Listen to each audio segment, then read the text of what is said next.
Okay, so this talk is about my journey from early Linux in the 90s through to snap packaging and then eventually to WSL. So this is my background. It's a much more featureful background than I gave in my community talk on Monday because I expect this to be a more technical crowd. So I've been a Linux user since 97 to 98. I've got web, desktop, and server dev and admin experience. I use, on a day-to-day basis, all three primary operating systems, Windows, Mac, and Linux. In 2001 through 5, roughly, I used to mess around with a project called OpenMosix. It's a single system image, or was a single system image Beowulf style clustering mechanism. So I ran that on Gentoo, like I did everything back then.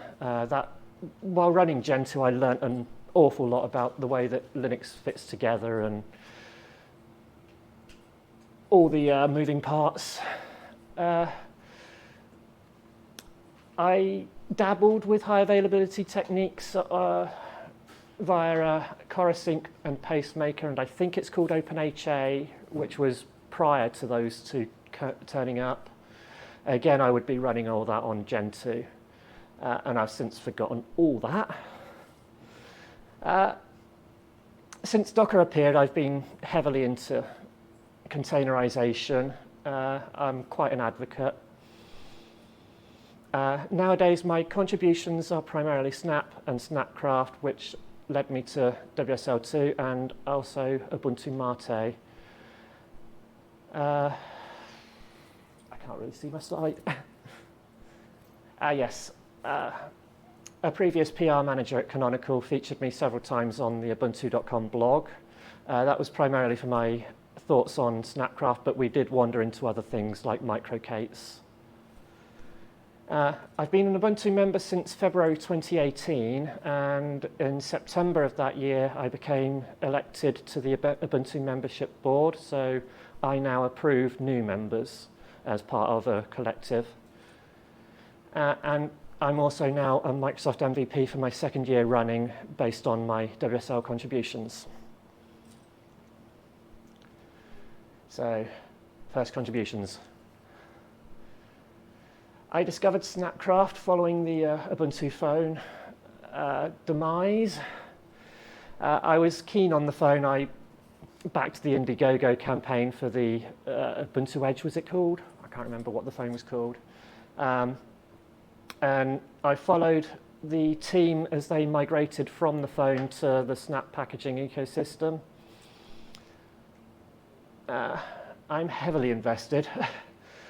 So, as I say there, my involvement in Snap has heavily snowballed since I started early on. I'm now the go-to expert in Snap packaging, I would say. At least that's what I'm told. Regularly consulted by Canonical employees. I've been to several Snapcraft summits where Canonical invite community projects and companies to package their own applications and publish them on the Snap Store. And I've invented several techniques for improving Snap packaging and some unique workarounds to get out of confinement, such as driving ALSA through Pulse Audio. And I'm fully committed. So in the beginning, there was WSL1 now. It was an emulation layer, a bit like Wine. It works slightly differently because it's kernel-based, whereas Wine is entirely userland. WSL1 uses a concept that Microsoft invented called Pico processes. These are kernel processes rather than Win32 processes. They don't have any of the shared memory of the Win32 object system, which means that they have no access directly to the Win32 subsystem. They have to go through the NT syscalls. The file system in WSL1 is handled entirely via NTFS. That means that the root file system is stored entirely as separate files rather than a disk image. And Microsoft made a lot of changes to NTFS to enable that, such as symlink support that's more compatible with the Linux paradigm of symlinks. Interrupt is possible in WSL1. You can access Windows files from Linux programs, and you can execute Windows programs from the WSL terminal. And you can also use Windows programs to access Linux files from within WSL. So then we moved on to version 2.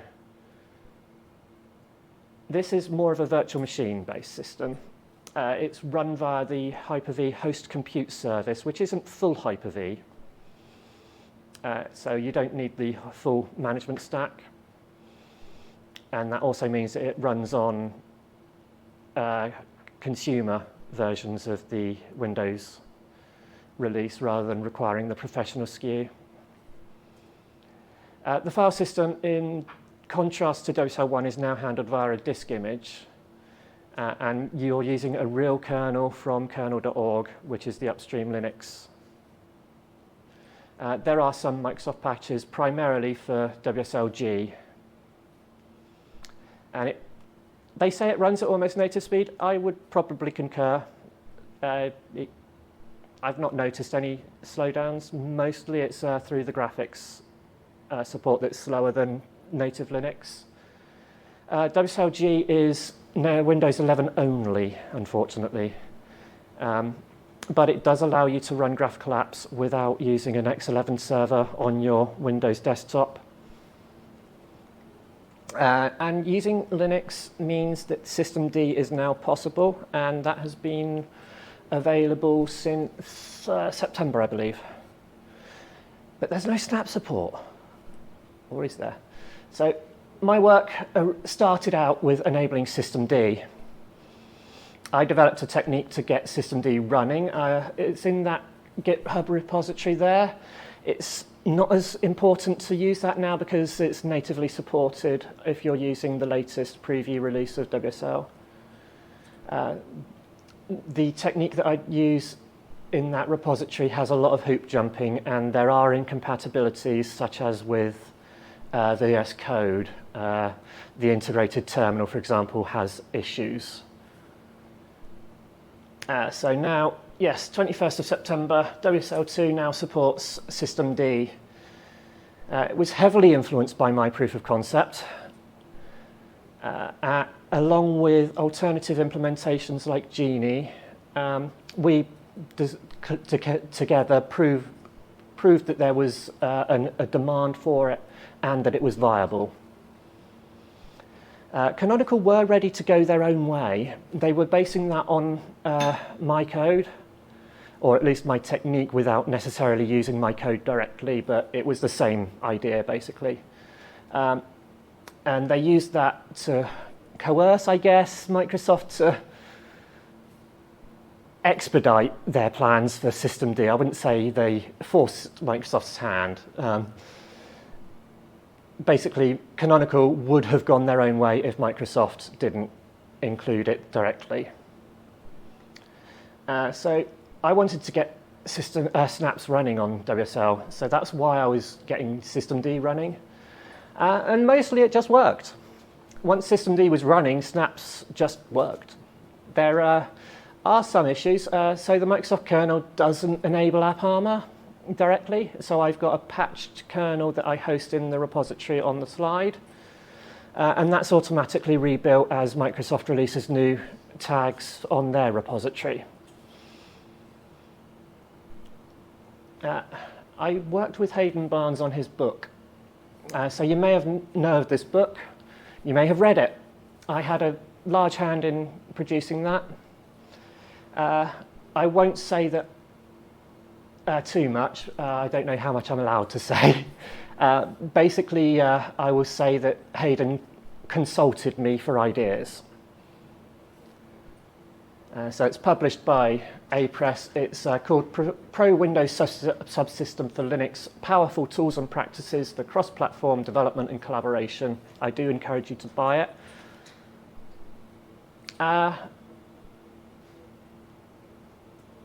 As part of my work for that, I suggested ideas such as piping emails through to Outlook from WSL.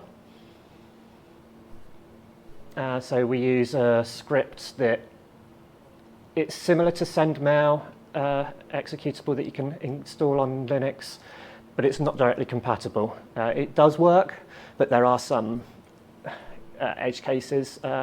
SendMail is much more full-featured than my wrapper that I wrote. I also investigated and documented Canonical's landscape management of WSL instances along with Microsoft's Intune and Ansible, and that's all in the book and much more. So future plans and current plans. Snap applications currently, if you enable apparmor on the system with my kernel, WSLG and 3D support will break, basically, because the sockets for accessing the window manager are in the wrong place, and the 3D support requires libraries to be hosted in a way that the Snap can see them, and the apparmor confinement gets in the way of that. So I've got a PR. I need to improve it and actually test it. I've been struggling to test it because I couldn't build the Snap because it requires a base of core, which is based on Ubuntu 16.04, which is now out of mainstream support. And Snapcraft itself won't build that unless you use an old version. So I want to ensure that strict confinement works, so that's my main current project. A future plan, I want to get automated testing of WSL and WSL2 projects going. This will involve spinning up QEMU VMs with various versions of Windows, so you can test across a whole matrix of Windows and WSL versions. I can spin up the VMs automatically. The problem now is that 22H2 of Windows has issues in QEMU. Specifically, when you enable the WSL subsystem, it forgets where the disks are. So that's very helpful. I need to research some more of that. Super secret project. This is a good one. I'm researching it now. So, secret project? Yes, it's not done. So the inspiration is this video that Hayden posted, I think a year, maybe a bit more ago. So he was showing XFCE running on Windows login in a VM. There's a lot of issues with it. For example, you can see that the bottom panel is in the wrong place, and panels will overlap Windows, lowercase windows, both Linux and Windows. There, you can see the panel overlaying there.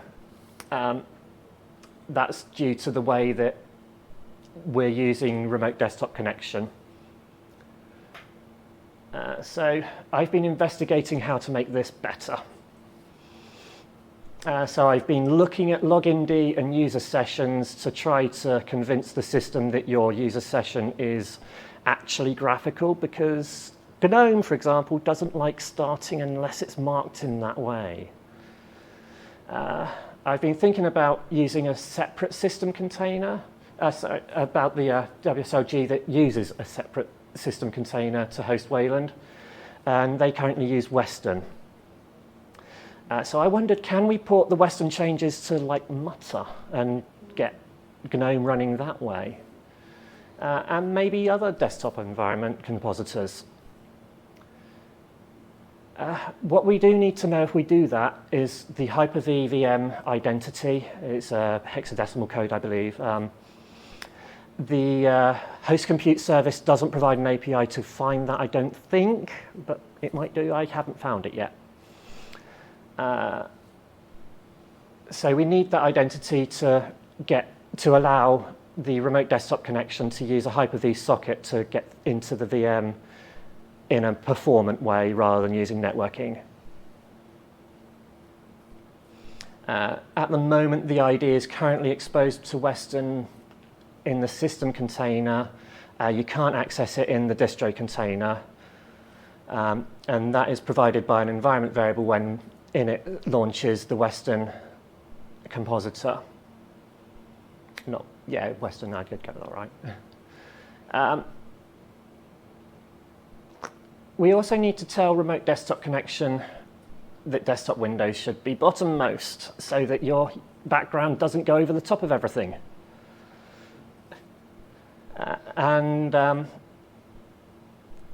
Let me see, what did I write? Yeah, that's about it. Okay, so the plan. If it is possible, I plan an automatic start of Linux and desktop environment using WSLG style GUI pass-through with 3D acceleration. Windows Explorer.exe, which currently drives the desktop as well as the file manager on Windows, will replace the desktop side of that with an automatic launch of the Linux desktop environment, as was shown in Hayden's video. And Windows apps, I've been thinking about forwarding through the shortcuts into the Linux desktop environment's own menu, a bit like the reverse to the way that WSLG currently forwards Linux apps into the Windows Start menu. That shouldn't be too difficult, but the hard bit is getting the GUI interface actually running and working correctly. Why do we want to do this? It'll be mind-blowing, always a good reason. It does need a lot of development time and even more research, but it will truly make the year of the desktop naysayers take notice, even if it's just to ridicule it. I wanted a demo of this, but I couldn't get it going, so I'm a failure. So we at the end now. So acknowledgements, Hayden Barnes, obviously, for everything that he did at Canonical and everything at Penguin. Nuno, he's currently at Rancher Labs. Both of their Twitter handles are there. I highly encourage you to follow them. They're still working in WSL, even though they're currently both operating in alternative fields in their company work. There's Heather, who's here, and Monica, who was formerly community representative at Canonical. They're both excellent friends, and they've encouraged me and supported me while I'm trying to find jobs. Wimpy, Popey, they got me into Snaps, and that's what started all this off. So big thanks to them. You can find me Telegram. I think that invite will work. I have tested it, it did work, but the last one I put on the slide didn't, it failed after a day or so, so it may not work. If it doesn't, try to contact either me or Hayden Barnes on Twitter, and we can get it back to you as a individual link. I'm on Ubuntu Discourse as Diddle Dani. I'm on the Snapcraft forum as Diddle Dani. My snaps are all in the GitHub at Diddle Snaps. I've also got Diddle Dani, which is my personal GitHub. There's an awful lot of varied stuff there. I've mentioned it on all my other talks, Ubuntu Accomplishments. Please contribute. I'm on Twitter as Diddle Dani, but I'm trying to move off to Mastodon. And I'm looking for work. Do you want to employ me? Please do. And that's it. So we can move on to questions, and we are very ahead of time. I knew I was going to be too quick.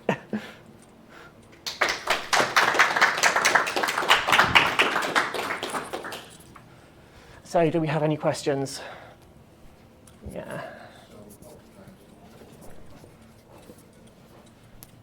So when you achieve what you want to achieve there, does it mean that you would basically be able to run Windows as a quiet runtime for any Windows applications that you want, and as a kind of firmware that enables the hardware that whatever Linux you want runs on the hardware? That's the end goal, yeah?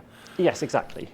So the idea is that you have the Windows kernel, Windows drivers, all running and fully supporting your hardware without any potential edge cases of open source drivers not quite supporting, because it's manufacturer supported when it's on Windows. So the other way to think about it is by running Windows, you have a fully compatible Windows stack in the background, and you've also got WSLG giving you a full Linux compatible stack, and you don't need to worry about incompatibilities of Wine. Wine is a never-ending slog to achieve compatibility, and Microsoft keep changing the rules. So running your Windows app natively on Windows while also running your Linux app natively via WSL, I think is the best of all worlds. Any more questions? Heather? Yeah. I have so many questions. I mean, it's impressive that you are a Windows guru, because Windows terrifies me, so I don't have any idea. So if that's not I wouldn't a say question, guru. just a comment. Well, to me, right? It's all Yeah. relative. And maybe this is too far in advance, but is there a capability right now, today, to do like pass-through of interfaces to WSL? So like, can you plug in a USB drive? You can. You need to install USB IPD on Windows, and then you can pass it through to the USB IPD Okay. kernel driver in Linux. Okay. Like, what about built-in microphone and camera? That should work via the WSLG mechanisms via Microsoft's remote desktop connection client, Okay. which is used in the background. You don't see that, but it is actually using remote desktop connection protocol to get the graphics through to Windows and back Okay. again. That's cool. And then, so correct me if I'm wrong, but I think I understood that the hang-up of running snaps is that Snapd depends on this older version that has reached end of life. Yes. So what, surely there's a PR or a set of PRs out there to solve this. What's the hang-up? Do you know? Maybe this The main issue is that when you're building with Snapcraft, even if you're using the correct version of Snapcraft, it requires LXD or multipass to build, and neither of those hosts the 1604 images anymore. Mm-hmm. So Snapcraft just cannot spawn the VM or container to build in. I have worked around that now with my CI/CD container, which I'm talking about later. Yeah. So I can actually start working on it now. Okay. I think the official builds are done via Launchpad, and they've got some workaround implemented in Launchpad to be able to do that. Okay. But like, you can build whatever you need with Snapcraft on your Linux box, right? And then No, no. not with Snapd. You can't build the Snapd snap anymore because it's on core, and the images just aren't in LXD and multipass anymore. Do you know what's standing in the way of us bringing up Snapd to just Core 22, the latest and greatest? I would love it if they did, but I don't know why they're lagging. Okay. Yeah, maybe that's like more of a question for the Snapd team. It just seems like Yeah. that's a more and more obvious bottleneck that Yes. like has to get solved. So like, are we working on solving it? Okay. Yeah. 1604. There's what, 4 more years of extended maintenance. So Yeah. Yeah. I get that Canonical are using that as a crutch to be able to keep it on core, but they really need to bring it up onto a better, a more recent base snap. Does Ubuntu Advantage not give you access to the core images? I don't know. I do get access to some Ubuntu Advantage features via my Ubuntu membership, but I don't get access to anything like that. I was wondering about the Windows part of running like GNOME on Windows.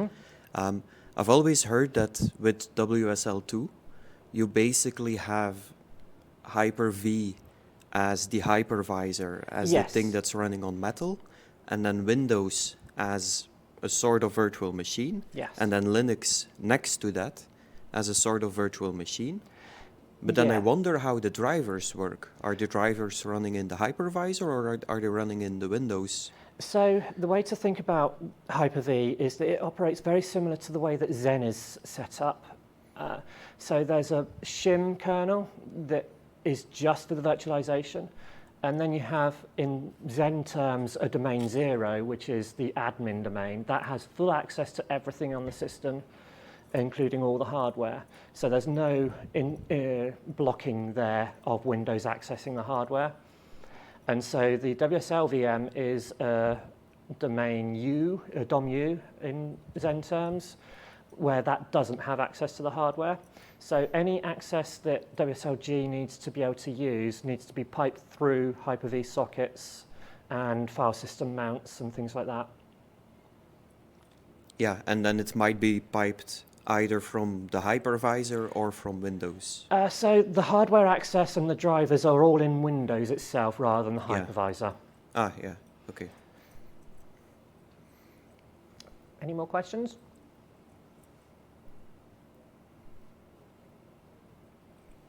No, we're finishing very early. Sorry.